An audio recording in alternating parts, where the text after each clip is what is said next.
Lorry ಅಂತೂ literally super. ತುಂಬಾ ನೇರ ಇದೆ. ಅಂದ್ರೆ ಒಂದು ಗಾಡಿ ಬಂದ್ರೆ ಇನ್ನೊಂದು ಗಾಡಿ ಬರೋದಕ್ಕೆ ಜಾಗ ಇರಲ್ಲ. ಅವನು ಬರ್ಬೇಕಂತೆ. ಈ ನೀರು ಖಾಲಿನೇ ಆಗಲ್ಲ, ವರ್ಷ ಪೂರ್ತಿ ಈ ನೀರು ಹೀಗೆ ಇರುತ್ತೆ. ಕರೆಂಟಿನ ಸೌಲಭ್ಯ ಇಲ್ಲ, ನೆಟ್ವರ್ಕ್ ಇಲ್ಲ ನಿಮಗೆ, ಎರಡೂ ಕೇಳಬೇಡಿ. ಇಲ್ಲಿ ಅನ್ಕೊಂಡ್ರೆ ಆದಿವಾಸಿಗಳ ಥರ ಇರೋದಿದ್ರೆ ಮಾತ್ರ ಬಿಟ್ರೇನೆ.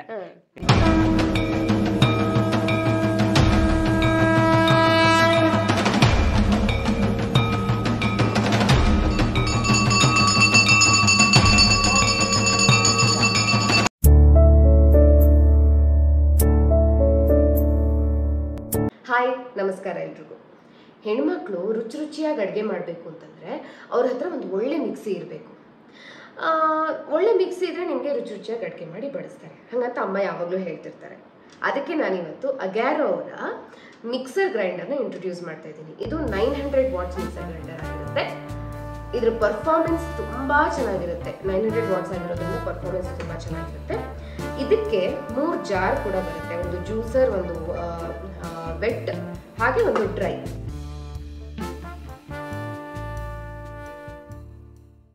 ಇದು ಚಿಕ್ಕದು, ಇದು ಸ್ವಲ್ಪ ಮೀಡಿಯಮ್, ಹಾಗೆ ಇದು ಸ್ವಲ್ಪ ದೊಡ್ಡದು.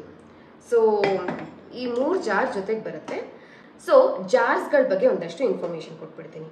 ಎಲ್ಲ ಜಾರ್ಸು ಸ್ಟೀಲಲ್ಲಿ ಮಾಡಿದ್ದಾರೆ, ಹಾಗೆ ನಿಮಗೆ ಟ್ರಾನ್ಸ್ಪರೆಂಟ್ ಲಿಡ್ಸ್ ಕೂಡ ಬರುತ್ತೆ. ಅದ್ರ ಜೊತೆಗೆ ರಬ್ಬರ್ ವಾಷರ್ ಬರುತ್ತೆ. ಸೊ ನೀಟಾಗಿ ಫಿಟ್ಟಾಗಿ ಕೂತ್ಕೊಳ್ಳೋದಕ್ಕೆ. ಇದು ಚಟ್ನಿ ಅರಿಬೋದು. ಇದು ಸ್ವಲ್ಪ ಪುಟ್ಟದಾಗಿರೋದ್ರಿಂದ ಇದರಲ್ಲಿ ಚಟ್ನಿ ಅರಿಬೋದು. ವೆಟ್ಟದು ಏನು ಬೇಕಾದರೂ ಅರಿಬೋದು. ಹ್ಯಾಂಡಲ್ ಕೂಡ ತುಂಬ ಸ್ಟರ್ಡಿ ಆಗಿದೆ, ತುಂಬ ಸ್ಟ್ರಾಂಗ್ ಆಗಿದೆ. ಇದು ಮಿಡ್ ಜಾರು. ಇದರಲ್ಲಿ ಕೂಡ ಟ್ರಾನ್ಸ್ಪರೆಂಟ್ ಲಿಡ್ ಬರುತ್ತೆ, ಹಾಗೆ ಸ್ಟರ್ಡಿ ಹ್ಯಾಂಡಲ್ ಕೂಡ ಬರುತ್ತೆ.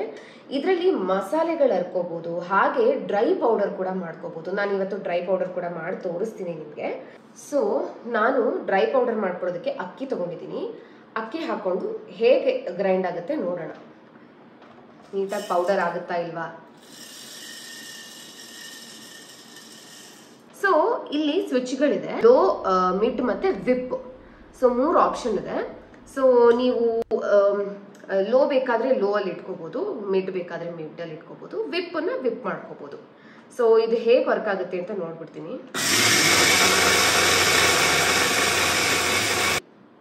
ಎಸ್, ನೀಟಾಗಿ ಪೌಡರ್ ಆಗಿದೆ.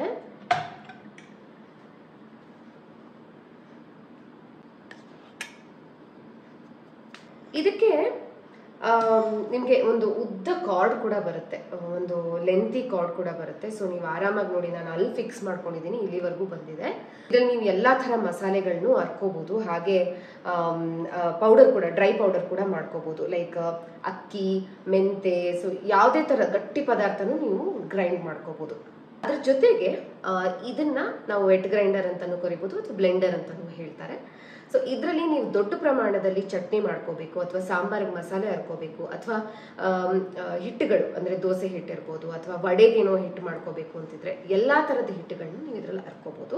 ಸೊ ನಿಮಗೆ ಈ ಪ್ರಾಡಕ್ಟ್ ಇಷ್ಟ ಆಗಿದ್ರೆ ಲಿಂಕ್ ನಾನು ಡಿಸ್ಕ್ರಿಪ್ಷನ್ ಅಲ್ಲಿ ಮೆನ್ಷನ್ ಮಾಡಿರ್ತೀನಿ. ಹಾಗೆ ಇನ್ನೊಂದು ವಿಷಯ ಹೇಳಬೇಕು ನಿಮಗೆ, ಇವರು ಈ ಪ್ರಾಡಕ್ಟ್ಗೆ 2 ವರ್ಷ ವಾರಂಟಿ ಕೂಡ ಕೊಡ್ತಾ ಇದ್ದಾರೆ. ನಿಮಗೆ ಇಷ್ಟ ಆಗಿದ್ರೆ ನೀವು ಹೋಗಿ ಪರ್ಚೇಸ್ ಮಾಡ್ಬೋದು. Happy shopping, bye bye. ನಮ್ಮ ಕುಂದಾಪುರದ ಹೆಸರು ಕೇಳಿದ ತಕ್ಷಣ ನೆನಪಾಗೋದು ಆನೆಗುಡ್ಡೆ ದೇವಸ್ಥಾನ, ಹಾಗೆ ನಮ್ಮ ಮರವಂತೆ. ಒಂದು ಕಡೆ ಸಮುದ್ರ ಆದ್ರೆ ಇನ್ನೊಂದು ಕಡೆ ನದಿ. ಇದು ಪ್ರಕೃತಿಯ ಅದ್ಭುತ ಅಂತಾನೆ ಹೇಳ್ಬೋದು. ಆದ್ರೆ ಕುಂದಾಪುರ ಅಂದ್ರೆ ಅಷ್ಟೇ ಅಲ್ಲ, ಇನ್ನೂ ಸಾಕಷ್ಟು ಒಳ್ಳೊಳ್ಳೆ ಜಾಗಗಳಿದೆ. ಅದರಲ್ಲಿ ನಾನಿವತ್ತು ಒಂದು ಜಾಗನ ತೋರಿಸ್ತೀನಿ. ಇದು ಕುಂದಾಪುರದಿಂದ 50 ಕಿಲೋಮೀಟರ್ ದೂರದಲ್ಲಿದೆ. ಇದು ಶಿವನ ಸ್ಥಳ, ಮೂಡಗಲ್ಲು ಕೇಶವನಾಥೇಶ್ವರ ದೇವಸ್ಥಾನ. ಈ ಊರಲ್ಲಿರೋದು 2 ಮನೆ. ಇಷ್ಟು ವರ್ಷ ಆದ್ರೂ ಅಲ್ಲಿ ಎಲೆಕ್ಟ್ರಿಸಿಟಿ ಇಲ್ಲ, ಮೊಬೈಲ್ ಸಿಗ್ನಲ್ಸ್ ಅಂತೂ ಸಿಗೋದೇ ಇಲ್ಲ. ಇನ್ನು ಇದ್ರ ವಿಶೇಷ ಏನು ಅಂದ್ರೆ, ಈ ದೇವಸ್ಥಾನ ಇರೋದು ಗುಹೆ ಒಳಗೆ. 365 ದಿವಸನೂ ನೀರಿರುತ್ತಂತೆ. ಆ ನೀರಲ್ಲೇ ನಡ್ಕೊಂಡು ಹೋಗಿ ದೇವ್ರ ದರ್ಶನ ಮಾಡ್ಬೇಕಂತೆ. ಹೋಗೋ ದಾರಿ ಅಷ್ಟು ಸುಲಭ ಇಲ್ವಂತೆ. ಸೊ ಈ ಅಂತೆ ಕಂತೆಗಳಿಗೆ ಬ್ರೇಕ್ ಹಾಕಿ ನಾವು ಇವತ್ತು ಆ ಜಾಗನ ಎಕ್ಸ್ಪ್ಲೋರ್ ಮಾಡೋಣ ಅಂತ ಹೊರಟಿದೀವಿ. ನಿಮಗೂ ಕೂಡ ಪರಿಚಯ ಮಾಡಿಸ್ತೀವಿ.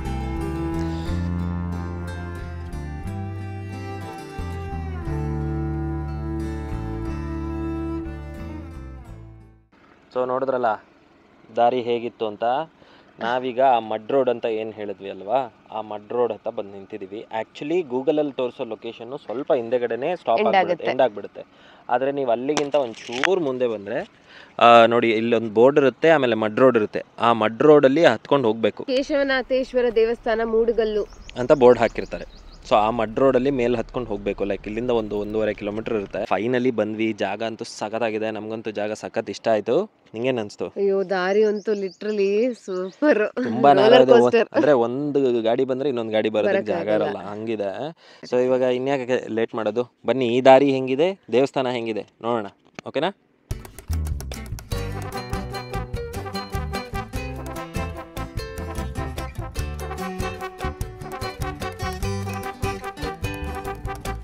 ಇದೊಂಥರ ಆಫ್ ರೈಡಿಂಗ್ ಥರನೇ ಇದೆ. ಸಣ್ಣ ಪುಟ್ಟ ಕಾರಲ್ಲಿ ಬಂದರೆ ಹೋಗೋದು ತುಂಬ ಕಷ್ಟ ಆಗ್ಬೋದು. ಬಂಡೆ ಕಲ್ಗಳು ತುಂಬ ಇದೆ. ಆದರೆ ಒಳ್ಳೆ ವಿಷಯ ಏನಪ್ಪ ಅಂದರೆ ಅಲ್ಲಲ್ಲಿ ದೇವಸ್ಥಾನಕ್ಕೆ ದಾರಿ ಅಂತ ಬೋರ್ಡ್ ಹಾಕಿದ್ದಾರೆ. ಸೊ ನಿಮಗೆ ಹೋಗೋದು ಅಷ್ಟು ಕಷ್ಟ ಆಗಲ್ಲ, ಕನ್ಫ್ಯೂಸು ಆಗೋದಿಲ್ಲ. ಈ ಜಾಗ ವಿಂಟರ್ ಟೈಮಲ್ಲಿ ಬಂದರೆ ಇನ್ನೂ ತುಂಬ ಬ್ಯೂಟಿಫುಲ್ ಆಗಿರುತ್ತೆ.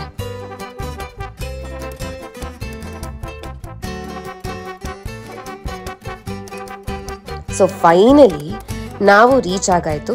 ಬನ್ನಿ ದೇವಸ್ಥಾನ ಹೇಗಿದೆ ಅಂತ ನೋಡೋಣ.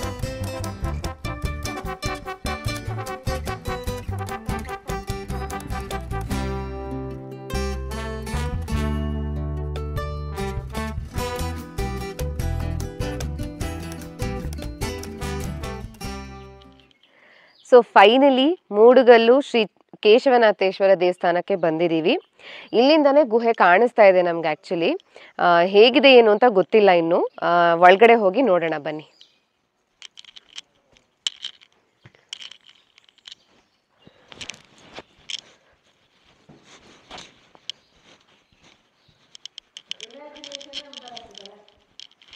ನೋಡಿ ಅಲ್ಲಿ ಹೇಳ್ತಾ ಇದ್ದಾರೆ ನಮ್ಮಮ್ಮ, ಇಮ್ಯಾಜಿನ್ ಕೂಡ ಮಾಡೋಕ್ಕಾಗಲ್ಲ ಹಾಗಿದೆ ಬನ್ನಿ ಅಂತ ಇದ್ದಾರೆ. ಇದು ನೋಡಿ, ಇದು ಪುಟಾಣಿ, ಅದು ಮನೆ ಇರೋದು ಇಲ್ಲೇ. ಓ ಮೈ ಗಾಡ್, ಅಲ್ಲ ಒಳತಂತುಳಿರಕು. ಓಹೋ,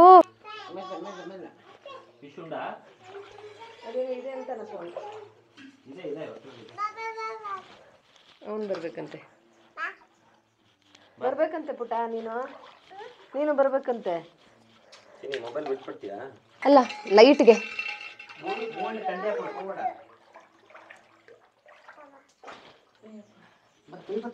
ಸೀರೆ ಹಾಕೊಂಡ್ ಬರ್ಬೋದಿತ್ತು.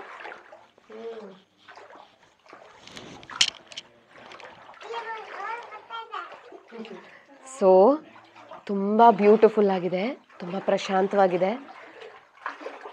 ಬನ್ನಿ ಹೋಗೋಣ. ತುಂಬ ಚೆನ್ನಾಗಿದೆ ಅಲ್ವಾ? ಎಷ್ಟು ನಿಜವಾಗ್ಲೂ ಹೇಳ್ತೀನಿ, ಎಷ್ಟು ಒಂಥರ ಪಾಸಿಟಿವ್ ಫೀಲಿಂಗ್ ಬರುತ್ತೆ ಗೊತ್ತಾ. ಹಿಂಗೆಲ್ಲ ಇದ್ಬಿಟ್ರೆ ಒಂದು ಅಮಿಟ್ಸ್ ದ ನೇಚರ್ ಅಂತಾರಲ್ಲ, ಹಾಗೆ ಎಷ್ಟು ಸುಂದರವಾಗಿದೆ. ಬನ್ನಿ ಹೋಗಿ ನೋಡೋಣ ದೇವ್ರನ್ನ. ಹಾಗೆ ಇದ್ರದ್ದು ಸ್ಪೆಷಾಲಿಟಿ ಏನು ಅಂತಂದರೆ, ಈ ನೀರು ಖಾಲಿನೇ ಆಗಲ್ಲ, ವರ್ಷ ಪೂರ್ತಿ ಈ ನೀರು ಹೀಗೆ ಇರುತ್ತೆ.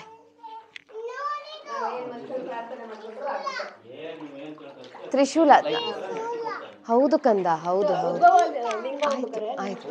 ಇಲ್ಲಿ ಉದ್ಭವ ಲಿಂಗ ಇದೆ. ಉದ್ಭವ ಲಿಂಗನ ಮುಟ್ಟಿ ನೀವು ಏನೇ ಪ್ರಾರ್ಥನೆ ಮಾಡಿಕೊಂಡ್ರು, ನೀವೇನೇ ಬೇಡ್ಕೊಂಡ್ರು ಅದು ನೆರವೇರುತ್ತಂತೆ, ಕಾರ್ಯಸಿದ್ಧಿ ಆಗುತ್ತೆ. ಹಾಗೆ ನೀವು ಇಲ್ಲಿ ಫೋಟೋ ವಿಡಿಯೋ ತೆಕ್ಕೋಬೋದು, ಏನೋ ತೊಂದರೆ ಏನಿಲ್ಲ. ಬಟ್ ಆದರೆ ಹುಷಾರಾಗಿರಿ ಅಷ್ಟೇ, ಯಾವುದೂ ಏನೂ ಹಾಳು ಮಾಡಬೇಡಿ ಅಷ್ಟೇ, ಇನ್ನೇನೂ ಇಲ್ಲ. ಈಗ ಉದ್ಭವಲಿಂಗನ ಮುಟ್ಟಿ ನಾನು ಪ್ರಾರ್ಥನೆ ಮಾಡ್ಕೋತೀನಿ. ನಿಮ್ಮ ಪ್ರಾರ್ಥನೆಗಳೇನಾದರೂ ಇದ್ದರೆ ನೀವು ಪ್ರಾರ್ಥನೆ ಮಾಡ್ಕೊಳ್ಳಿ, ಇಲ್ಲಿ ಬಂದು ಮಾಡ್ಕೊಳ್ಳಿ. ಈಗ ನೀವು ಹೇಗಿದ್ರೂ ತೋರಿಸ್ತಾ ಇದ್ದೀವಿ, ನೀವು ಮಾಡ್ಕೊಳ್ಳಿ ಪ್ರಾರ್ಥನೆನ.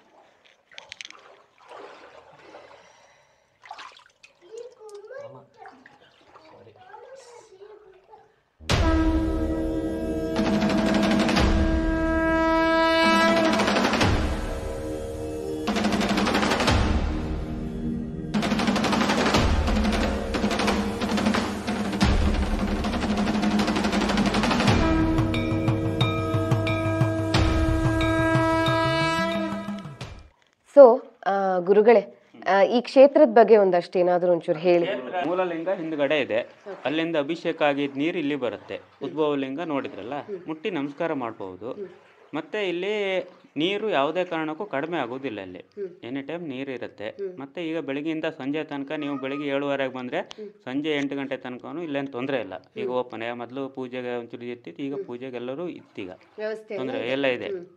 ಅಂದ್ರೆ ಒಂದೊಂದು ಟೈಮಲ್ಲಿ ಇರೋಕ್ಕಾಗಲ್ಲ, ಅಂದರೆ ತೊಂದರೆ ಇಲ್ಲ, ಯಾರು ವ್ಯವಸ್ಥೆ ಇದೆ. ಓಪನ್ ನಿಮ್ಗೆ ಎನಿ ಟೈಮ್ ಓಪನ್ ಇರುತ್ತೆ, ದೇವಸ್ಥಾನ ಓಪನ್ ಇರುತ್ತೆ. ಎನಿ ಟೈಮ್ ಬಂದು ನೋಡ್ಕೊಂಡು ಹೋಗ್ಬೋದು. ಮೂಲಲಿಂಗ ನಂದಿಕೇಶ್ವರ ಎದುರುಗಡೆ ಇದೆ, ಹೊರಗಡೆ ಅಲ್ಲಿ ವನದುರ್ಗಾ ದೇವಿ ಇದೆ, ಆಂಜನೇಯ ಇದೆ, ವೀರಭದ್ರ ಇದೆ, ವ್ಯಾಘ್ರ ಹೈಗುಳಿ ದೇವರಿದೆ, ಎಲ್ಲ ಪ್ರತಿಷ್ಠೆ ಮಾಡಿದ್ದೆಲ್ಲ ಇದೆ. ಮತ್ತು ಇಲ್ಲಿ ಕರೆಂಟಿನ ಸೌಲಭ್ಯ ಇಲ್ಲ, ನೆಟ್ವರ್ಕ್ ಇಲ್ಲ ನಿಮಗೆ, ಎರಡೂ ಕೇಳಬೇಡಿ. ಇಲ್ಲಿ ಅನ್ಕೊಂಡ್ರೆ ಆದಿವಾಸಿಗಳ ಥರ ಇರೋದಿದ್ರೆ ಮಾತ್ರ ಬಿಟ್ರೇನೆ ಇರ್ಬೇಕಷ್ಟೇ. ನಮ್ಗಂತ ತೊಂದರೆ ಇಲ್ಲ, ಎಲ್ಲ ಬರ್ತಾಯಿದ್ರು ಹೋಗ್ತಾಯಿದ್ರು, ಮತ್ತೇನು ತೊಂದರೆ ಇಲ್ಲ. ಇಲ್ಲಿ ವ್ಯವಸ್ಥೆ ಎಲ್ಲ ಚೆನ್ನಾಗಿದೆ. ನಾನು ಏನು ಕೇಳಿದ್ದೀನಿ ಅಂತಂದ್ರೆ ಇಲ್ಲಿ ಯಾವುದೇ ಥರ ಬೇಡ್ಕೊಂಡ್ರೆ ದೇವ್ರ ಹತ್ರ, ಶಿವನ ನೀವು ಹತ್ರ, ಈಶ್ವರಲಿಂಗ ಉದ್ಭವಲಿಂಗ ಮುಟ್ಟಿ ಬೇಡ್ಕೊಂಡ್ಬಿಟ್ರೆ ಈಡೇರುತ್ತೆ ಅಂತ ನಂಬಿಕೆ ಇತ್ತು, ಪ್ರತೀತಿ ಇದೆ ಅದು. ಮತ್ತೆ ಇದಕ್ಕೆ ಇತಿಹಾಸ ಇಲ್ಲ, ಇದಕ್ಕೆ ಯಾವ ಕಾಲ ಏನಂತ ಕೇಳೋಕ್ಕೂ ಇಲ್ಲ ಇದು, ಯಾಕಂದ್ರೆ ಇತಿಹಾಸ ಇಲ್ಲ ಇದಕ್ಕೆ. ಯಾಕಂದ್ರೆ ಅದು ಮನುಷ್ಯರು ಮಾಡಿದ್ದಲ್ಲ, ಅದು ಮನುಷ್ಯ ಮಾಡಿದ್ದಲ್ಲ ಅಲ್ಲ. ಮತ್ತೆ ಮೂಲಲಿಂಗ ಇದೆ, ಹೋಗಕ್ಕಾಗೋದಿಲ್ಲ, ನೀರು ಫುಲ್ ನೀರಿರೋದು, ಆ ಕಡೆ ಈ ಕಡೆ ಎರಡು ಕಡೆ ಆಳ ಇದೆ ಅನ್ಸುತ್ತಲ್ಲ. ಇಲ್ಲ, ಆಳ ಇಲ್ಲ, ಗುಹೆ ಅದು. ಮುಂದೋದ್ರೆ ಉಸಿರಾಡಕ್ಕಾಗಲ್ಲ, ಆಕ್ಸಿಜನ್ ಇಲ್ಲ, ಆಕ್ಸಿಜನ್ ಕಡಿಮೆ, ನಮಗೂ ಉಸಿರಾಡಕ್ಕೆ ಆಕ್ಸಿಜನ್ ನಿಮ್ಗೆ ಕಡಿಮೆ ಆಗ್ತಾ ಹೋಗುತ್ತೆ. ಇದು ಮಾಡೋಕ್ಕಿಲ್ಲ. ಹಿಂದೆ ಇದೆ ಮೂಲಲಿಂಗ, ಅಲ್ಲಿಂದ ಬಂದು ಇಲ್ಲಿ ಉದ್ಭವಲಿಂಗ, ಅಲ್ಲಿ ತೀರ್ಥಭಾವಿ ಇದೆ ನೋಡಿ, ಅಲ್ಲಿ ಆ ಕಡೆ ತೀರ್ಥಭಾವಿ ಇರೋದು. ಅಲ್ಲಿಂದ ನೀರು ಇದು ಮಾಡ್ಕೊಂಡು ನಾವು ತೀರ್ಥಕ್ಕೆಲ್ಲ ಒಳಗಡೆ ತೀರ್ಥಭಾವಿ ಇದೆ. ಇದೀಗ ಪ್ರತಿಷ್ಠೆ ಮಾಡಿ 5 ವರ್ಷ ಆಯ್ತು. 5 ವರ್ಷದಿಂದ ಪ್ರತಿಷ್ಠೆ ಮಾಡಿದ್ದು ಪೂಜೆ. ಮೀನು ಇದಾವೆ ನೋಡಿ, ಆ ಕಡೆ ಸೈಡಲ್ಲಿ ಇದ್ದಾವೆ. ಐಶ್ವರ್ಲಿಂಗ ನನಗೆ ಸ್ವಲ್ಪ ಭಯ ಆಗ್ತಾ ಇದೆ, ಆದ್ರೂ ಸ್ವಲ್ಪ ಧೈರ್ಯ ತಗೊಂಡಿದ್ದೀನಿ. ಏನು ಮಾಡೋದಿಲ್ಲ, ಏನು ಮಾಡಲ್ಲ. ಎಲ್ಲ ಮೀನೆಲ್ಲ. ಸೊ ಇಲ್ಲಿ ಒಂದು ನಂಬಿಕೆ ಏನು ಅಂತಂದ್ರೆ, ನೀವು ಅನ್ಕೊಂಡಿದ್ದಾಗಬೇಕು ಅಥವಾ ನಿಮ್ಗೆ ಅನ್ಕೊಂಡಿದ್ದಾಗುತ್ತೆ ಅಂತ ಸೂಚನೆ ಕೊಡೋದಕ್ಕೆ ನೀವು ಬೇಡ್ಕೊಂಡ ಮೇಲೆ ಮೀನು ಬಂದು ನಿಮ್ಮ ಕಾಲನ್ನು ಮೂಸಿ ಹೋಗುತ್ತೆ. ಸೊ ಅದು ಏನು ಅಂತಂದರೆ, ನಿಮ್ಮ ಮೆಸೇಜ್ನ ದೇವರಿಗೆ ತಲುಪಿಸುವಂಥ ಕೆಲಸ ಮಾಡ್ತಾ ಇದೆ ಮೀನು ಅನ್ನೋದೊಂದು ನಂಬಿಕೆ. ಸೊ ನಾ ಹೇಳಿದ್ದು ಕರೆಕ್ಟ್ ಅಲ್ಲ? ಇಲ್ಲ, ಇಲ್ಲಿ ಮೀನು ಉಂಟು ಸುಮಾರು. ವಾವ್, ಎಷ್ಟು ಚಂದ ಇದೆ ನೋಡು.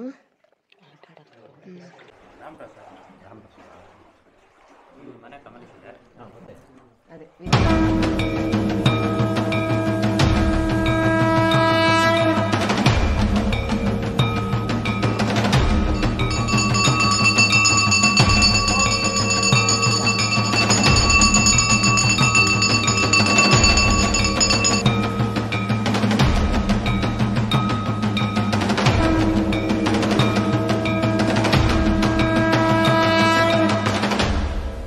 ಈ ಜಾಗ ತುಂಬ ಪ್ರಶಾಂತವಾಗಿದೆ. ಹಾಗೆ ಇದು ತುಂಬ ಕಡಿಮೆ, ಅಂದರೆ ಪಾಪ್ಯುಲರ್ ಆಗಿಲ್ಲ ಈ ಜಾಗ, ಅಂಥ ಪಾಪ್ಯುಲಾರಿಟಿ ಸಿಕ್ಕಿಲ್ಲ ಈ ಜಾಗಕ್ಕೆ. ಬಟ್ ಒಂದು ಲೆಕ್ಕಕ್ಕೆ ಹಾಗಾಗಿನೇ ಇದು ಅದರದ್ದು ವ್ಯಾಲ್ಯೂಸ್ನ ಉಳಿಸ್ಕೊಂಡಿದೆ ಅಂತ ನನಗನ್ಸುತ್ತೆ. ಇಲ್ಲಿ ಬಂದರೆ ನಿಮಗೆ ಡೆಫಿನೆಟ್ಲಿ ಮೆಂಟಲ್ ಪೀಸ್ ಅಂತೂ ಸಿಕ್ಕೇ ಸಿಗುತ್ತೆ. ಯಾಕೆಂತಂದರೆ ಅಷ್ಟು ಪ್ರಶಾಂತವಾಗಿದೆ ಜಾಗ, ಗುಹೆ ಒಳಗೆ ದೇವಸ್ಥಾನ. ಸೊ ನನಗಂತೂ ತುಂಬ ಖುಷಿ ಆಯಿತು. ಈ ಸುತ್ತಮುತ್ತ ಬರೀ 2 ಮನೆ ಇರೋದಂತೆ. ಸೊ ರಘುಗಂತೂ ವಾಪಸ್ ಇಲ್ಲಿ ಜೋರಾಗಿ ಮಾತಾಡೋಕ್ಕೂ ಒಂಥರ ಇದಾಗ್ತಾ ಇದೆ, ಯಾಕಂದರೆ ಅಷ್ಟು ಪ್ರಶಾಂತವಾಗಿದೆ. ರಘುಗೆ ಹೊರಡೋಕ್ಕೆ ಮನಸ್ಸಿಲ್ಲ, ನನಗೂ ಹೊರಡೋಕ್ಕೆ ಮನಸ್ಸಿಲ್ಲ. ಆದರೆ ನೆಕ್ಸ್ಟು ಇಲ್ಲಿಂದ ಬೇರೆ ಕಡೆಗೂ ಹೋಗಬೇಕು, ಎಲ್ಲ ಮಾಡಬೇಕು. ನನ್ನ ಫೇವ್ರೆಟ್ ಗಾಡ್ ಅದು ಶಿವ, ಈಶ್ವರ.